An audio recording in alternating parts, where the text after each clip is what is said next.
Hey, it's me, Destin. Welcome back to Smarter Every Day. There's a really cool thing happening on the internet right now, and we want you to be a part. It's called Team Trees, and the goal is simple: 20 million trees by 2020, and we actually have a mechanism to do this. If you go to teamtrees.org, the Arbor Day Foundation has agreed to plant 1 tree in the ground for every $1 that's donated there. That is a huge opportunity, and internet content creators from all over, every genre of content, we're all working together to do this, but we need you. We need you to help us do this by going to teamtrees.org and donating. Let's say that we're all on board and we're all awesome and we make this happen. $20 million go to the Arbor Day Foundation, and they're gonna plant 20 million trees. How do we do that scientifically? In order to figure this out, I want to go look at this whole concept through the eyes of my granddaddy, who attempted to plant hundreds of trees in a field back in the 60s. And my dad was there, and he remembers exactly what happened. Early 60s, 61, 62, Daddy had a group of students from Auburn come and plant some longleaf pines. Okay. They planted them in different methods, some in a hill, some in a furrow, hundreds of them, and only 2 of them lived. Why did Auburn University come here to plant trees in this field?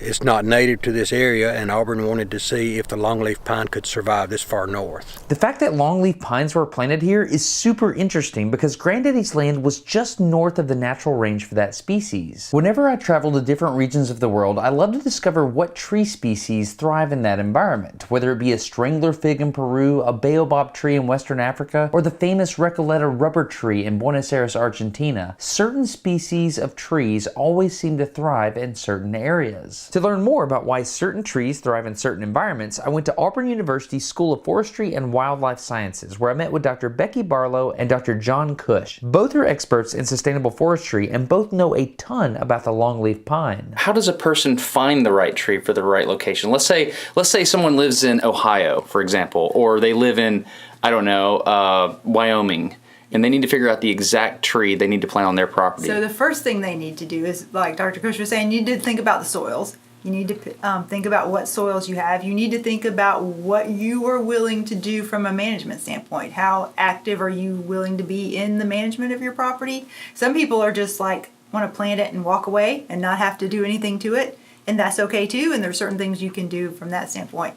But most of the time you're going to have to plant it, then you're going to have to monitor it, and you're going to have to maybe do some thinnings in there to make sure that the trees have enough water, light, nutrients to grow, because they start to get too crowded and then they're going to start to die naturally.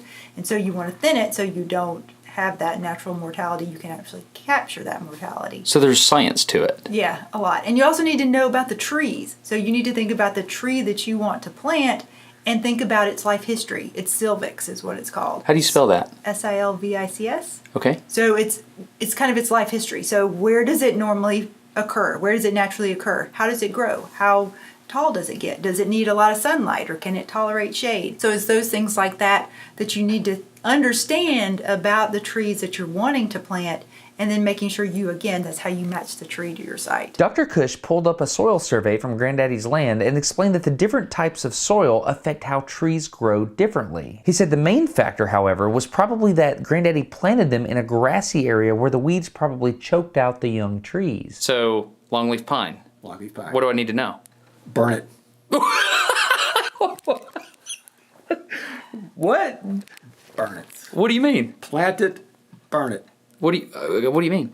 You got to use prescribed fire, get your little area cleaned out, get your trees planted, wait a year, burn it. So you're talking about the undergrowth. The undergrowth. Okay, so you're not saying like cut the tree down and burn it. No, don't cut the tree down. Okay. Please don't cut the tree. We're doing too much of that already.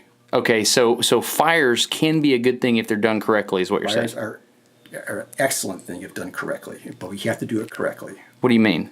We have to prescribe, get your conditions right, prescribe the fire, get a burn permit from the Forestry Commission, and do what's right for nature. You're just mimicking what nature did. If we weren't here, it would be happening. If you have nobody here, get away all the people, all the roads, and you just have wildlife out there. A lightning strike hits a tree, starts a fire. It can go for miles, tens of miles, hundreds of miles. And so the southeast was seeing fire very frequent, and thus you had longleaf pine there. Dr. Cush explained to me that the longleaf pine is different. He explained that it has adapted the ability to actually be burned during its first few years of life. Dr. Barlow and Dr. Cush took me outside to see actual longleaf pines and explain how they work. So we actually have a longleaf pine in the grass stage here. I planted this 4 years ago, the idea of trying to bring longleaf pine back to this site.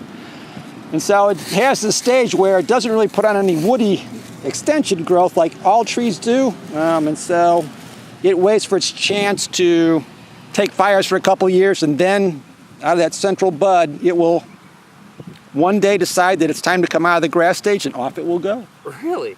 That is not what I think of when I think of a small tree. It is not. And see, so any tree, any longleaf pine, this size can take fire. Any other tree will die.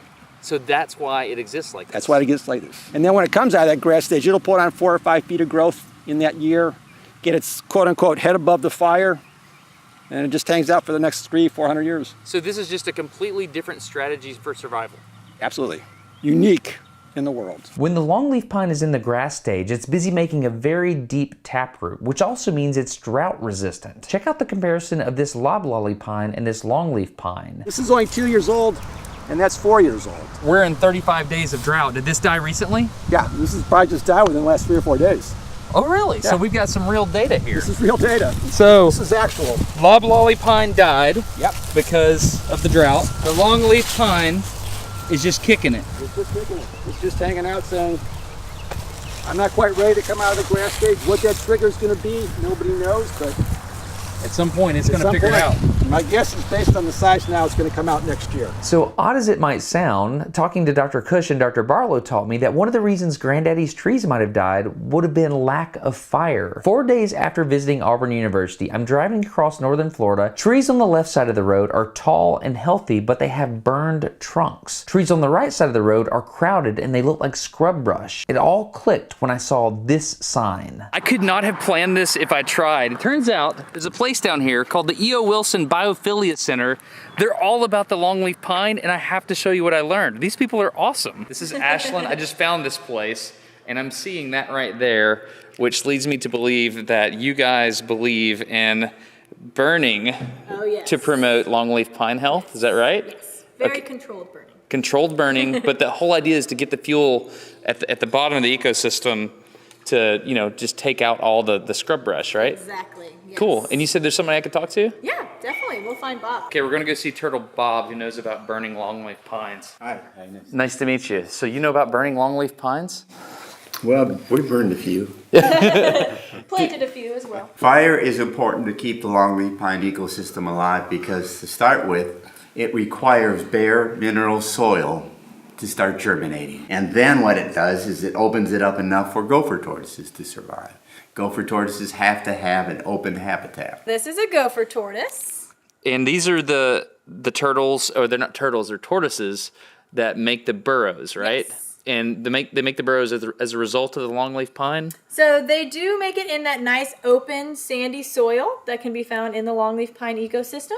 And they dig those burrows really far into the ground. And it's not only important for them, but they are a keystone species because they're going to dig those burrows, which can house up to 200 or 350 other species, especially during those fires.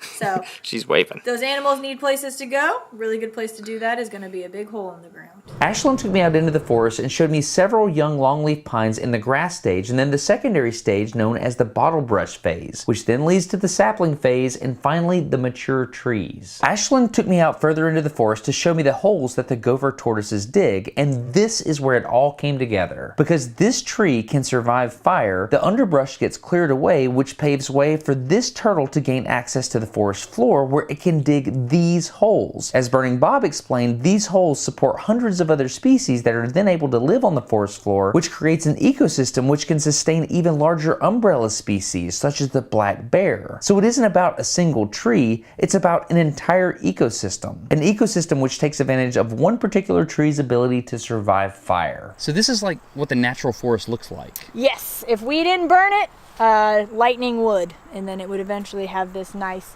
open, clear area, lots of room for the wildlife to live in. But this compared side. to this side. Lots of different kinds of trees. We've got some slash pines, we've got some oak trees, yopon hollies, taking over, kind of crowding out some of those other pine trees that would typically be here. And then there's a ton of leaf litter on the ground.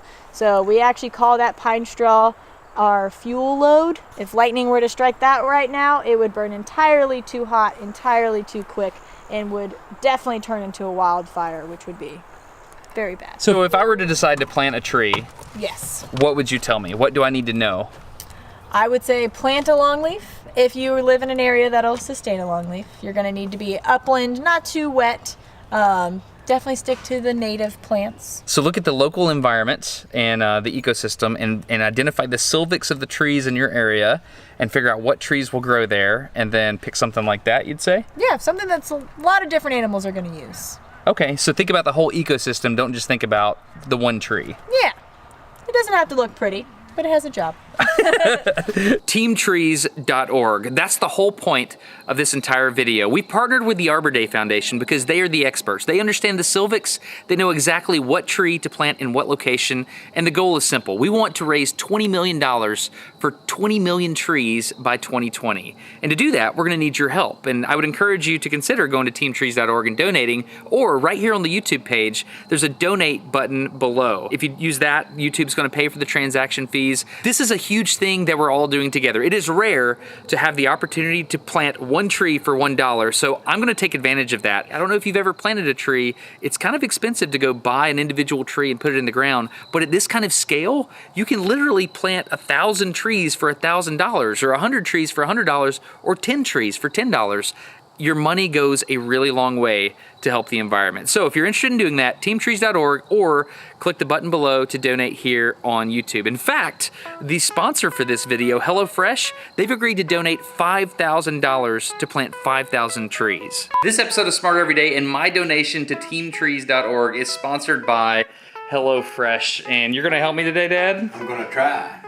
I don't ever think you cooked in front of me. Maybe. Hot dogs and eggs is all I All right, okay, so here we go. Today we're gonna do pineapple poblano beef tacos, and we're gonna cook for Mom. You think we can do this? You've assembled spacecraft. I have. We can do this. Got our meats, got our ingredients. Let's get to chopping. HelloFresh is a home meal kit delivery system that sends you fresh ingredients to your house. You can cook it. It's really simple. Just follow the instructions, and you can make a delicious meal for your family. Poblano. If you want to make HelloFresh at your house, you can get it by going to HelloFresh.com and using the promo code SmarterEveryDay at checkout. That gets you $80 off the first month of HelloFresh, which is like 8 free meals. That is a lot of food and a lot of savings. Drizzle.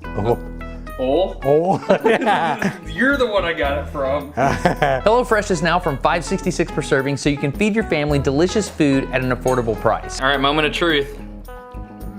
What do you think? It's good. Big thanks to HelloFresh for sponsoring this. Big portion of this sponsorship is going to go towards trees at teamtrees.org. Please consider going to teamtrees.org and joining Team Trees. Also go check out all these other videos these other creators are making. We're all in this together. We are trying to do this huge movement together, and we need you on Team Trees. So that's it. I'm Destin. You're getting smarter every day. Have a good one. Bye.